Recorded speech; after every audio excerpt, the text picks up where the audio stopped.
Hello students, welcome back to my channel twin physics. আজ আমাদের আলোচনার টপিক ক্লাস 12-তে ছায়াপ্রকাশনী বই থেকে যে সলিউশন সিরিজটা চলছিল তার আজকে তড়িৎ বিভব অধ্যায় থেকে এমসিকিউ আলোচনা করব। এমসিকিউ আছে 37খানা এমসিকিউ, প্রথমে 12টা, দেন 12টা, দেন 13টা প্রশ্ন নিয়ে আমরা আলোচনা করব।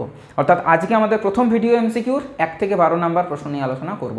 আশা করি তোমরা সবাই ভালো আছো, সুস্থ আছো এবং তার চেয়ে বেশি ইম্পর্টেন্ট তোমাদের preparation for any kind of examination খুব ভালো চলছে, এটা হলো বিষয়। চলো 1 নাম্বার প্রশ্ন নিয়ে আলোচনা করি। আর প্রত্যেকটা ভিডিওতে যেটা বলা থাকে যে ভিডিওগুলো দেখবে, বুঝবে, অ্যাপ্রোচ বোঝার চেষ্টা করবে এবং যদি বুঝতেই পারা যায় তাহলে একটু শেয়ার করে দেবে। ঠিক, চলো দেখো, যদি একটি আধানকে তড়িৎ ক্ষেত্রের কুলম্ব বলের বিরুদ্ধে সরানো হয় তাহলে কি করতে হবে? আচ্ছা, কুলম্বীয় বল, তার বিরুদ্ধে কাজ করতে হবে। ধরো এখানে একটা প্লাস কিউ চার্জ আছে, এখানে একটা মাইনাস কিউ চার্জ আছে, এদের মধ্যে একটা আকর্ষণ বল আছে। এই আকর্ষণ বলটাকে আমি দিলাম এফসি, মানে কুলম্বীয় ফোর্স। এবারে সেই কুলম্বীয় ফোর্সের বিরুদ্ধে যদি আমাকে কাজ করতে হয় এফ এক্সটার্নাল, তাহলে একটা বাহ্যিক বলের হেল্প নিতে হবে, আমাকে সাহায্য নিতে হবে। তাহলে তড়িৎ বল দ্বারা কার্য করা হয়, বহিস্থ সংস্থার দ্বারা কার্য করা হয়। এক্স্যাক্টলি দিস ইজ বহিস্থ সংস্থা, এইটাকে এখানে বলেছে বহিস্থ সংস্থা, এটা হলো বিষয়। তাহলে বহিস্থ সংস্থা দ্বারা আমাকে হেল্প নিয়ে কাজটা করতে হবে। তাহলে অপশান বি আমাদের কারেক্ট। আশা করি বোঝাতে পারলাম।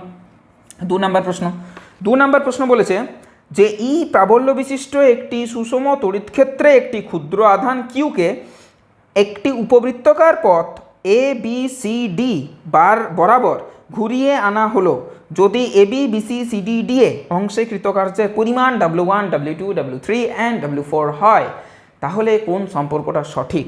দেখো, একটা ইলেকট্রিক ফিল্ড দেওয়া আছে এইভাবে, সেই ইলেকট্রিক ফিল্ডের মধ্যে একটা পথ আছে যেটা হচ্ছে উপবৃত্তাকার পথ, যার ওপরটাকে নিয়েছে এখানে এ, এইখানটাকে নিয়েছে বি, এখানটাকে নিয়েছে সি, আর এখানটাকে নিয়েছে ডি। এটা হলো বিষয়, A B C D. Okay, done, clear. এবার এ থেকে বিতে গেছে, বি থেকে সিতে গেছে, সি থেকে ডিতে গেছে, ডি থেকে এতে এসেছে ফিরে। যেহেতু এখানে সরণ বা ডিএস মানে ডিফারেন্সিয়েশন অফ সরণ শূন্য, বা এখানে কোনো ধরনের কোনো সরণ ঘটছে না, যেহেতু ইনিশিয়াল পয়েন্ট আর ফাইনাল পয়েন্ট সেম, তাই এখানে কৃতকার্যটাও শূন্য। তাহলে টোটাল যে work done W1 plus W2 plus W3 plus W4, এই যে টোটাল ওয়ার্ক ডান, সেই ওয়ার্ক ডানটাও কী হতে হবে? শূন্য হতে হবে। তাহলে সেটা কার সাথে ম্যাচ করলো? সেটা অপশান নাম্বার সি এর সাথে ম্যাচ করলো। ক্লিয়ার। 3 নাম্বার, একটি সুষম তড়িৎ ক্ষেত্রের 3টি বিন্দু এবিসি এর মধ্যে তড়িৎ বিভব কার বেশি? দেখো, তুমি যদি ইলেকট্রিক ফিল্ডে বরাবর, দেখো আগে রিলেশনটা জানতে হবে, E is equal to minus dV dx. অর্থাৎ যদি ইলেকট্রিক ফিল্ড সুষম হয়, ইলেকট্রিক ফিল্ড যদি সুষম হয় মানে কনস্ট্যান্ট হয়, তাহলে কনস্ট্যান্ট যদি ইলেকট্রিক ফিল্ড হয় তাহলে আমরা বলতে পারি যে ডিভি বাই ডিএক্স, মাইনাসটাকে হাঁটালাম, সেটা হচ্ছে একটা কনস্ট্যান্ট। তাহলে আমরা বলতে পারি যে ডিভি ভেরিজাস ডিএক্স, অর্থাৎ ক্ষুদ্রতম দূরত্বের পার্থক্য যত বাড়বে বিভবটাও তত বাড়বে। তাহলে আমি একটা কনস্ট্যান্ট জায়গা থেকে যদি আমি এ বি সি এই 3টি বিন্দুতে তড়িৎ বিভবের মান কত, বেশ, একটা কনস্ট্যান্ট জায়গা থেকে যত আমি এগিয়ে যাব তত কিন্তু আমার বিভব বেড়ে যাওয়ার কথা। কিন্তু যেহেতু এটা একটা নেগেটিভ সাইন দেওয়া আছে, তার অর্থটা দাঁড়ালো যে এটা যত বাড়বে, মানে ডিএক্স যত বাড়বে ডিভি তত কমবে, তার জন্য কিন্তু মাইনাস চিহ্নটা নেওয়া হয়েছে। তাহলে আমি দূরত্ব যত আমার বাড়বে তত কিন্তু আমার এই পোটেন্সিয়ালটা ভি মানে পোটেন্সিয়াল ভোল্টেজটা কমবে। তাহলে সবচেয়ে পিছনে আছে বি দূরত্ব, বি বিন্দু, এইসব জায়গাতে আছে সি বিন্দু, এইসব জায়গাতে আছে এ বিন্দু। তাহলে বি বিন্দুর বিভব সবচেয়ে বেশি, বি বিন্দুর বিভব সর্বাপেক্ষা মানে সবচেয়ে বেশি, এটা হলো বিষয়। আশা করি বোঝাতে পারলাম। ইলেকট্রিক ফিল্ডের দিকে যত এগিয়ে যাবে তত তোমার বিভব কমবে, বাড়বে না, কারণ এখানে একটা নেগেটিভ সাইন দেওয়া আছে। Negative sign shows that increasing the distance from a finite position decrease the potential of that point. ঠিক, বোঝাতে পারলাম। চলো 4 নম্বরের প্রশ্নটাতে চলে আসি। 4 নম্বরের প্রশ্নটা একটা স্ট্যাট ভোল্টের সাথে ভোল্টের একটা সম্পর্ক বার করতে হবে, মানে ভোল্টেজের সিজিএস পদ্ধতি আর সেই পদ্ধতির যে একক, সেই একক এদের মধ্যে সম্পর্কটা জানলে আমাদের হয়ে যাবে কাজটা। দেখো, আমরা কি জানি, 300টা ভোল্ট মিলিয়ে একটা স্ট্যাট ভোল্ট তৈরি হয়, এইভাবে মনে রাখতে পারো। এটা কিন্তু অ্যানাদার এক্সাম্পল, কিসের example? Another example of CGS unit কারুর বড় হচ্ছে এবং এসআই ইউনিট কারুর ছোট হচ্ছে, এটা অ্যানাদার এক্সাম্পল। আচ্ছা, কমেন্ট করবে যে এরকম আর কি অপশান আছে, মানে আর কি রাশি আছে যাদের সিজিএস এককটা বড়, এসআই এককটা ছোট, দেখব। যাই হোক, তাহলে এখানে আমাদের কি ম্যাচ খাবে? মিল খাবে কোনটা? 1 ভোল্টে কতগুলো স্ট্যাট ভোল্ট আছে? যদি বলি 1 ভোল্ট, তাহলে 1 ভোল্ট হবে 1/300 স্ট্যাট ভোল্ট, মানে 1/300 স্ট্যাট ভোল্টটা আছে একটা ভোল্টেজের মধ্যে। কার সাথে ম্যাচ করলো দেখে নাও, 1/300, option number B correct. Next, একটি লম্বা ফাঁপা বৃহত্তর ব্যাসের একটি পরিবাহী চোঙের অভ্যন্তরে সমাক্ষীয়ভাবে, তাহলে এটা একটা ফাঁপা চোঙ আছে, ওকে, ইয়াব বড় করে রেখে দিয়েছি, তার মাঝে একটা কিন্তু নিরেট চোঙ আছে। আচ্ছা ঠিক আছে, তার মাঝে একটা নিরেট চোঙ আছে, ওকে ডান। আচ্ছা, সমাক্ষীয়ভাবে অপর একটি লম্বা ফাঁপা চোঙকে রাখা হলো। আচ্ছা, এটা ফাঁপা এটা ফাঁপা, উভয়ই ফাঁপা, উভয়ই ফাঁপা। আচ্ছা বেশ, দুটোই কিন্তু ফাঁপা, এটাও বুঝতে পারলাম। ঠিক আছে চলো, বেশ, উভয় চোঙই প্রাথমিকভাবে তড়িৎ নিরপেক্ষ, মানে বোথ নিউট্রাল, দুজনে কিন্তু নিউট্রাল, দুজনে কিন্তু নিউট্রাল। ঠিক আছে, এত দূর অবধিও ঠিক আছে। আচ্ছা, যখন মানে কোনটা সঠিক দেখো, প্রত্যেকটা দেখাবো কোনটা সঠিক আর কোনগুলো হলো না, সেটা ইম্পর্ট্যান্ট। কেন হলো না, ঠিক দেখো, যখন অভ্যন্তরীণ চোঙটিকে মানে ভেতরের চোঙটিকে একটি আধান ঘনত্ব সৃষ্টি করা হয়, মানে এখানে একটা চার্জ দিলাম, এটা হচ্ছে বিষয়, এখানে একটা চার্জ দিলাম, তাহলে এখানে যদি আমি চার্জ দিই, যেহেতু একটা ফাঁপা চোঙ, তার ফলে এখানে কিন্তু একটা এই আধানগুলো এর তড়িৎ পৃষ্ঠে চলে আসবে, কারণ পরিবাহীর পৃষ্ঠে আধান বর্তমান থাকে। ঠিক আছে, এগুলোই এখানে চলে যাবে, এগুলোই চলে যাবে এখানে। বেশ, এই আধানের দরুন এই যে বাইরের ফাঁপা গোলকটা আছে, তার মধ্যে তার অভ্যন্তরীণ প্রান্তে একটা আবেশী আধানের ভেরি সরি মাই মিস্টেক, একটা আবেশী আধানের সৃষ্টি হবে, যে আবেশী আধানটা হবে ওই উৎপন্ন আধানের উল্টো, মানে বিপরীত। ঠিক আছে, বেশ, যখন অভ্যন্তরীণ চোঙটিকে একটি আধান ঘনত্ব সৃষ্টি করা হয়,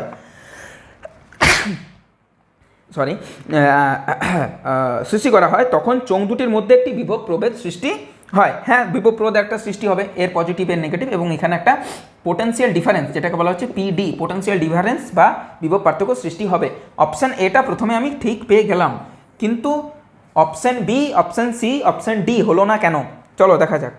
যখন চোঙ দুটির অক্ষ বরাবর একটি সুষম রেখা আধান রাখা হয়, অক্ষ বরাবর, আচ্ছা দুটোরই অক্ষ বরাবর, একটা যদি আমি কি করি, একটা সুষম তড়িৎ রেখা আধান মানে লাইন চার্জ, এইভাবে চার্জ দিয়ে দিলাম মিডিলটাতে, একদম দুটোর যেটা একই অ্যাক্সিস, তো দুটোর যেটা কমন অ্যাক্সিস সেখানে দিয়ে দিলাম, তখন চোঙ দুটির মধ্যে, না এটা আমি সি এরটা পড়ে ফেললাম, না বি এরটা পড়ি। যখন বাইরের চোঙটিতে আধান ঘনত্ব সৃষ্টি করা হয়, তখন চোঙ দুটির মধ্যে একটি বিভব প্রভেদ সৃষ্টি হয়, মানে ভেতরে না দিয়ে যদি বাইরে দিতাম চার্জটা, বাইরে যদি আমি চার্জ দিতাম, তার ফলে কিন্তু ভেতরে কোনো মতে চার্জ ঢুকতে দিত না, কারণ পরিবাহীর ভেতরে আধান থাকে না, তাহলে এইখানে কিন্তু একটা বিভব তৈরি হতো, এখানে কোনো বিভব তৈরি হতো না। এই যেমন নিউট্রাল, এর যেমন কি বলবো, আমি কাটছি কেন, মুছলেই তো হয়, পেনের মতো অভ্যাসটা হয়েছে, এখানে কোনো চার্জ নেই, মানে এখানে কোনো বিভব নেই, বিভবটা এখানে শূন্য, মানে এটা নিউট্রাল, এটার কিছু থাকবেই না, তাহলে বিভব প্রভেদ কোনোভাবে সৃষ্টি হবেই না। বোঝা গেল, চার্জ নেই ভিতরে, তাহলে বিভবও নেই, বিভবটা নেই এখানে, এটা হচ্ছে বিষয়। আচ্ছা বেশ, তাহলে সেটা পসিবল না, তাহলে বি কেন হলো না সেটা আমি বোঝালাম। সি কেন হলো না, সিতে বলেছে একটা লাইন চার্জ যদি ওদের কমন অ্যাক্সিসে আমি দিয়ে দিই, তাহলে বলছে বিভব প্রভেদ সৃষ্টি হবে না। হবে, কেন হবে না, এইটার দরুন এখানে আবেশ সৃষ্টি হবে, এটার দরুন এখানে আবেশ সৃষ্টি হবে, এবং এই দুটোর মাঝে, অর্থাৎ বড় গোলকটা, বড় চোঙটা, ছোট চোঙটার মাঝে একটা কিন্তু বিভব প্রভেদ সৃষ্টি হবে ডিউ টু লাইন চার্জ। সেই লাইন চার্জের জন্য একটা বিভব প্রভেদ সৃষ্টি হবে যদি তুমি এই মাঝখান বরাবর একটা চার্জ দিয়ে দাও। কথাটা বোঝা গেল, হবে, এখানে বলে দিয়েছে হবে না, তাই সিটা হলো না। সিটা কিন্তু সঠিক ছিল, সিটা হবে না বলে দিয়েছে বলে হচ্ছে না। ঠিক আছে, ডিতে চলে আসি। আচ্ছা, একই আধান ঘনত্ব উভয় চোঙের সৃষ্টি করা হলে চোঙ দুটির মধ্যে কোনো বিভব প্রভেদ সৃষ্টি হয় না। একই আধান ঘনত্ব, এখানে যত চার্জ দিলাম এখানে তত চার্জ দিলাম, ঠিক আছে, তাহলেও কিন্তু তাদের মধ্যে একটা বিভব পার্থক্য তৈরি হবে, কারণ দুটোর মধ্যে একটা বিভব তৈরি আছে, বিভব প্রভেদ সৃষ্টি হয় না, এটা ভুল দিয়েছে, বিভব প্রভেদ সৃষ্টি হবে, চার্জ দিচ্ছ, হবে না কেন, এটা হচ্ছে বিষয়। তাহলে অপশান নাম্বার 5, এই কোশ্চেন নাম্বার 5 আমাদের ক্লিয়ার যে কেন এ হলো, এবং তার চেয়েও বেশি ইম্পর্ট্যান্ট কেন বি সি ডি হলো না, এটা আরও বেশি ইম্পর্ট্যান্ট। তাহলে 5 আমাদের এখানে হলো কমপ্লিট। 6 নম্বর প্রশ্নের দিকে এগিয়ে যায়। 6 নম্বর প্রশ্নে বলেছে, যখন একটি বস্তুর সঙ্গে পৃথিবীর সংযোগ ঘটানো হয়, তখন পৃথিবী থেকে বস্তুটিতে ইলেকট্রন আসে, ইলেকট্রন কে গ্রহণ করে, যে নিজে পজিটিভ হয়ে আসে, তাহলে বস্তুটি কি ধনাত্মক, এর অর্থ হলো বস্তুটি ধনাত্মক আধানে আহিত, অর্থাৎ অপশান নাম্বার বি, ডি, 6টা ডি। ঠিক, 7টা, কিউ কুলম আধানের জন্য একটি তড়িৎ ক্ষেত্র তড়িৎযুক্ত অঞ্চলের একটি বিন্দুতে তড়িৎ বিভবের মান, মানে ভিটা দিয়েছে কিউ গুণিত 10⁻11, তাই তো। আচ্ছা, এত ভোল্ট। আচ্ছা, ভি এর মান আমরা জানি, কি জানি না, ভি এর মান আমরা জানি কে কিউ ডিভাইডেড বাই আর, এটা আমরা জানি ভোল্টেজের মান। আচ্ছা, সেইটা মানেই হচ্ছে কিন্তু এখানে দিয়েছে ক্যাপিটাল কিউ গুণিত 10⁻11। আচ্ছা ঠিক আছে, কিউ কুলম আধানের জন্য, তাহলে এটাও কিউ হবে, এটাও কি হবে, কিউ হবে। ঠিক আছে, বুঝতে পারলাম। ওই বিন্দুতে তড়িৎ প্রাবল্য কত হবে? আচ্ছা, তড়িৎ প্রাবল্য কী হয়? তড়িৎ প্রাবল্য আমাদের হয় কে কিউ ডিভাইডেড বাই ডিস্টেন্স তার স্কোয়ার। এই আর এর মানটা এখানে পুট করতে হবে, এটা কেটে গেল, তাহলে আমাদের কাছে কত পড়ে থাকছে? আর এর মানটা কত পড়ে থাকবে? আর এর মান আমাদের কাছে পড়ে থাকবে কে বাই 10⁻11, কে বাই 10⁻11। তাহলে এখানে আর এর মান আমরা বসাবো কে ক্যাপিটাল কিউ ডিভাইডেড বাই আর তার স্কোয়ার, মানে কে স্কোয়ার ডিভাইডেড বাই 10⁻22। তাহলে এটা উপরে চলে যাবে নিশ্চয়ই, তাহলে 10⁻22, এটা কেটে গেল, তাহলে একটা কে পড়ে থাকছে, মানে কেটা নিচে চলে আসছে। অ্যাকচুয়ালি কে এর মানটাকে যদি অগ্রাহ্য করি তাহলে একটা করা যেতে পারে, অসুবিধা কিছু নেই। কে এর মানটা নিচে আছে, তো কে এর মানটা একটা নিচে আসছে, মানে এটা যদি ওপরে যে কে এর মান 1/4πε0, মানে হচ্ছে কিউ গুণিত 10⁻22 ডিভাইডেড বাই 1/4πε0, তাহলে 1/4πε0 ওই এপসাইলন 4πε0টা উপরে চলে যাবে, তাহলে 4πε0 গুণিত কিউ গুণিত 10⁻22, এটা হবে অ্যান্সার, অপশান এ। ঠিক আছে, 7 নম্বরেরটা কমপ্লিট হলো। 8এরটা দেখো, বলেছে পি বিন্দু থেকে এই বিন্দুতে একটি ধনাত্মক আধান, একটি আধানকে আনতে কৃতকার্যের পরিমাণ ডাব্লিউ এ, পি থেকে এতে আনতে, আচ্ছা পি থেকে বিতে আনতে একটি আধানকে আনতে কৃতকার্য ডাব্লিউ বি, আর পি থেকে সিতে আনতে ডাব্লিউ সি, তিনটে সমান হবে, কারণ তিনজনের যে ডিস্টেন্স এটা সমান। সমান কেন? তিনটে ডিস্টেন্সে কিন্তু ব্যাসার্ধের পরিমাণ। দেখো কোয়েশ্চেনটা দেখো, ভালো কোয়েশ্চেন। কৃতকার্য তো ডিস্টেন্সের উপরে ডিপেন্ড করে, ইনিশিয়াল পয়েন্ট আর ফাইনাল পয়েন্টের উপরে। 8 নম্বরটা, এখানে একটা পয়েন্ট দিয়েছে পি, এখান থেকে একটা দিয়েছে, এটা ধরো এ, এটা ধরো সি, না এটা বি, আর এটা ধরো সি, এটা হচ্ছে সি, এবং এখানে একটা কী দিয়েছে ওই টাইপের, মানে যেটাকে বলে অর্ধবৃত্ত, এটা হচ্ছে বিষয়। এখানে হচ্ছে মানে পয়েন্ট নাম্বার বি, এটা হলো ব্যাপার। ঠিক আছে, পয়েন্ট নাম্বার বি। তাহলে এখানে কিউ চার্জ আছে, এই ডিস্টেন্সটা আর এই ডিস্টেন্সটা, এই তিনটে ডিস্টেন্স কিন্তু সমান, মানে যেহেতু পি এ সমান পিবি সমান পিসি, যেহেতু এটা, তাই ডাব্লিউ এ মানে ডাব্লিউ এ সমান ডাব্লিউ বি সমান W C, option number C is correct. Next, 2D ব্যাসের একটি বৃত্তের পরিধির ওপর কিউ মানের 4টি তড়িতাদানকে এমনভাবে রাখা হলো, কেমনভাবে রাখা হলো যাতে তারা একটা বর্গক্ষেত্র তৈরি করে। এমনি একটা গোল আছে, দেন এইভাবে আদানগুলো দেওয়া আছে। ঠিক আছে, বোঝাতে পারলাম। প্লাস কিউ মানের চার্জ, এখানেও প্লাস কিউ, এখানে প্লাস কিউ, এখানেও প্লাস কিউ, আর এখানেও প্লাস কিউ, এটা হলো ব্যাপার। বৃত্তটির কেন্দ্রে তড়িৎ বিভব কত? আচ্ছা, বৃত্তটির কেন্দ্রে মানে যেখানে কর্ণগুলো ছেদ করেছে, এই পয়েন্টে, ও পয়েন্টে আমরা বিভব বার করব। তাহলে চলো দেখা যাক। বিভব কিন্তু ডিরেকশনের উপরে ডিপেন্ড করে না, জাস্ট আধানের চার্জের সাইন কীরকম আছে সেটার উপর ডিপেন্ড করে। আচ্ছা, বৃত্তটার যে ব্যাস দিয়েছে সেটা 2D দিয়েছে, তাই তো 2D ব্যাস। হ্যাঁ, তার মানে আমরা বলতে পারি এই যে এই ডিস্টেন্সটা সেটা হচ্ছে 2D, তাহলে এই যে অর্ধেক ডিস্টেন্সটা সেটা কিন্তু ডি, আর এই পাশটা কিন্তু আরও ডি। ঠিক একই রকমভাবে এই পাশটা ডি, আবার এই পাশটা ধরলে এই পাশটা আবার ডি, এটা হলো বিষয়। তাহলে আমি যদি বলি ও বিন্দুতে এইটার জন্য বিভব কত, এটার জন্য বিভব কত, এটার জন্য বিভব কত, এটার জন্য বিভব কত, সবগুলোই কিন্তু কে কিউ মানে হচ্ছে চার্জটা কিউ ডিভাইডেড বাই ডিস্টেন্স মানে ডি, এমনি করে 4টে হবে। কেন হবে? কারণ 4টে আধান কিন্তু দেওয়া আছে। তাহলে 4টের যদি আমি যোগফল করি, আমার কাছে কি আসবে? ভি 1.0 আমার কাছে আসবে 4kq/d, 4kq divided by D. এই পয়েন্টটা মানে এই অপশানটা আসছে 4kq/d, কে নেই, তাহলে 4q/d, এটা হচ্ছে বিষয়। বায়ুতে যেহেতু রাখা আছে, option B 4q/d। West Bengal joint 2008-এ এসেছে। কোথায় এসেছে? WBJE 2008 এখানে এসেছে। ক্লিয়ার? Okay, clear. একটি সাবানের বুদবুদের ব্যাসার্ধ দ্বিগুণ করা হলো। প্রাথমিক অবস্থায় যদি তড়িৎ বিভবের মান 16 ভোল্ট হয়, তাহলে পরিবর্তিত বিভবের মান কত হবে? একটি সাবানের বুদবুদকে দ্বিগুণ করা হলো।